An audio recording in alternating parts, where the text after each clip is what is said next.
किसान आंदोलन के बीच केंद्रीय मंत्री अर्जुन मुंडा ने कहा कि किसान नेताओं ने एमएसपी पर सरकार के प्रस्ताव को ही खारिज कर दिया है और उन्होंने कहा कि मैं और किसान संगठनों में शामिल लोगों से शांति बनाए रखने की अपील करता हूं।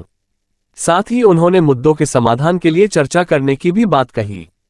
उन्होंने किसानों से अपील की कि हमें मुद्दे पर चर्चा करते रहना चाहिए, बातचीत का रास्ता खुला रखना चाहिए।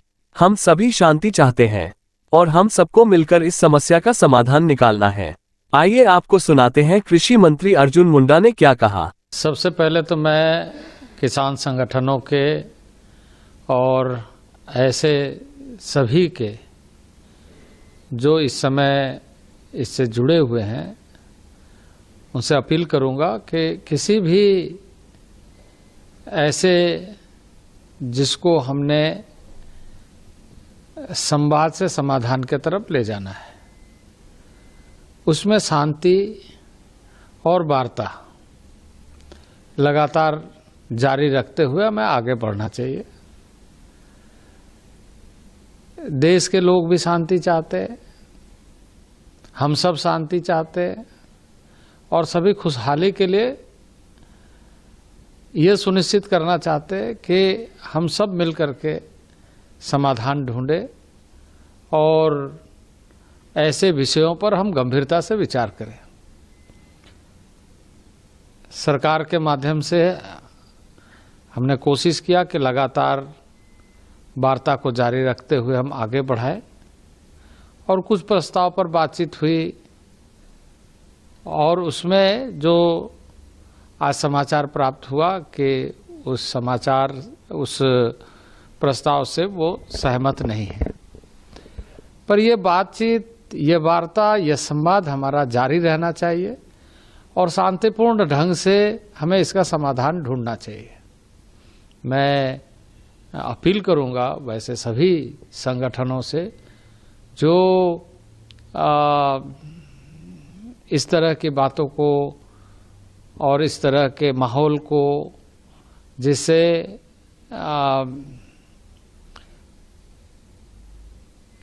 हम सब के लिए और जिसे हम ये कहें कि एक इस तरह का वातावरण जो हम सब के लिए एक तरीके से अच्छा नहीं होता है। हम लगातार सरकार के माध्यम से चिंता कर रहे हैं कि इस देश के अन्नदाता किसान के लिए बेहतर से बेहतर कैसे हो सके। सबकी अपनी सोच है, सबकी अपनी विषय है और उस विषय को रखने के लिए स्वतंत्र है और उस विषय को रखते समय चर्चा के दौरान किसी की नाराजगी होना भी स्वाभाविक है। पर इसे हम हल के रास्ते पर ले जाने के लिए लगातार ये कोशिश करना चाहिए कि हमारा संवाद बना रहे, हमारी बातचीत का दौर जारी रहे और इसे हम लक्ष्य तक पहुंचाने के लिए दोनों तरफ से या ऐसे सभी को सहयोगी बनाते हुए हम आगे बढ़े, जिससे हम ये सुनिश्चित कर सके कि सभी के हितों की चिंता हो रही है। सर, जब बातचीत के टेबल पर आप लोग बैठते हैं तो कई बार लगता है कि सहमति बन गई जब बाहर निकल के बातचीत, लेकिन एक दो दिन का समय जैसे बीतता है तो किसान संगठन कहते हैं कि हम खारिज कर रहे हैं सरकार का प्रोग्राम। तो ऐसा लगता है कि आगे भी आप बातचीत के लिए तैयार है? अगली चार दौर की बात हो चुकी है। देखिए, ऐसा है, हम अच्छा करना चाहते हैं और अच्छा के लिए कई सुझाव आ सकते हैं और अच्छे सुझाव का हम हमेशा स्वागत करते हैं, लेकिन उन सुझावों को हम कैसे ये ध्यान में रखते हुए कि वो सुझाव सबके लिए हितकारी कैसे हो, इसके लिए रास्ता निकालने का एकमात्र जो सबसे बड़ी ताकत है लोकतंत्र में, वो संवाद का।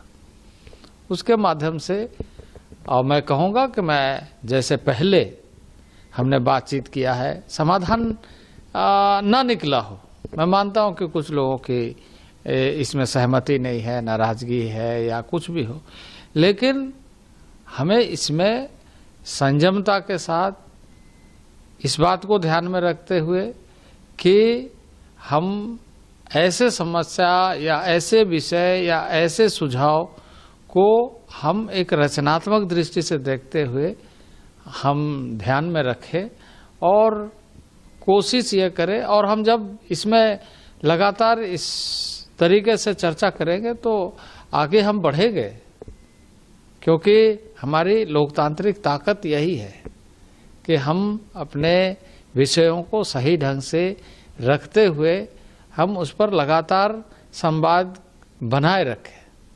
तो मैं अपील करूंगा सभी लोगों से कि वो ऐसे समय पर संयमता से काम लेकर हम अपनी वार्ता को जारी रखें और इस जो विषय जिसको हमारे भाइयों ने उठाया है उसका समाधान करें।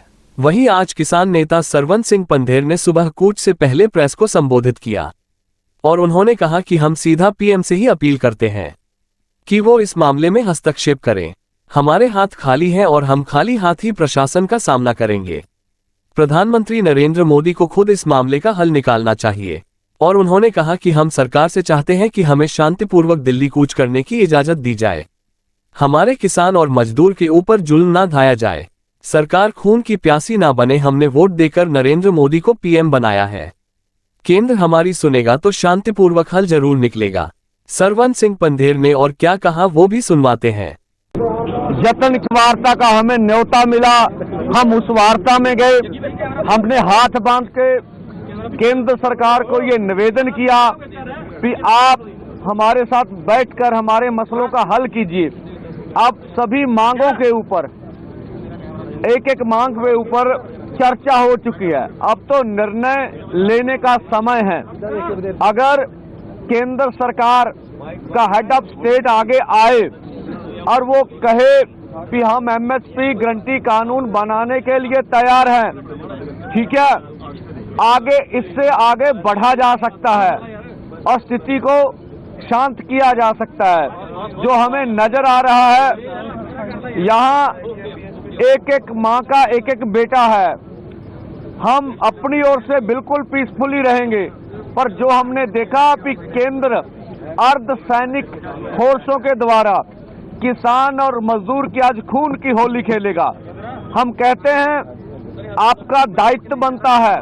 हमने भी प्रधानमंत्री बनाने के लिए वोट डाली होगी, दी होगी। ये देश सभी का है, प्रधानमंत्री सभी के हैं। उनको आगे आके परिस्थितियों को संभालना चाहिए और हमारी मांगे मान लेनी चाहिए। 1.5-2 लाख करोड़ रुपया ज्यादा बड़ी रकम नहीं है।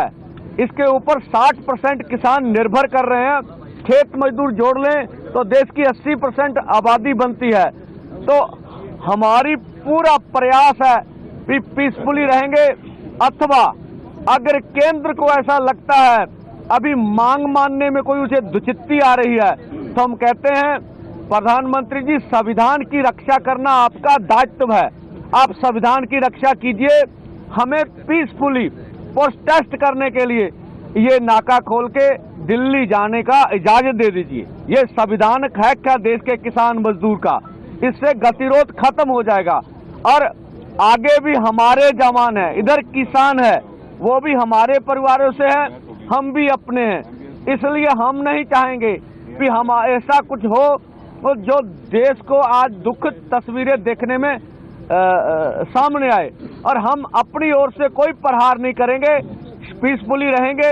अब केंद्र के पाले में फिर आने वाले समय में क्या फैसला करते हैं। वहीं उधर उत्तर प्रदेश के नोएडा शहर में प्रशासन की तरफ से कहा गया है कि सभी को ये सूचित किया जाता है, आम लोगों को सूचित किया जाता है कि आज के दिन भारतीय किसान यूनियन यानी टिकट गुट भी अलग अलग जगह पर ट्रैक्टर निजी वाहनों से नॉलेज पार्क मेट्रो स्टेशन पर जमा होकर एक्सपो मार्ट गोल चक्कर, बड़ा गोल चक्कर, शारदा गोल चक्कर, एलजी गोल चक्कर से मोजा बेयर गोल चक्कर होते हुए कलेक्टरेट तक पैदल मार्च निकालना प्रस्तावित है और इसे देखते हुए ही ट्रैफिक एडवाइजरी भी जारी कर दी है, जिसका ध्यान रखते हुए ही आप घर से बाहर निकले, वरना भारी ट्रैफिक से 2-4 होना पड़ सकता है। आप यह वीडियो सब्सक्राइब करें और बेल आइकन को दबाना ना भूलें। बाकी की खबरों के लिए देखते रहिए खबरवाला 24 न्यूज़।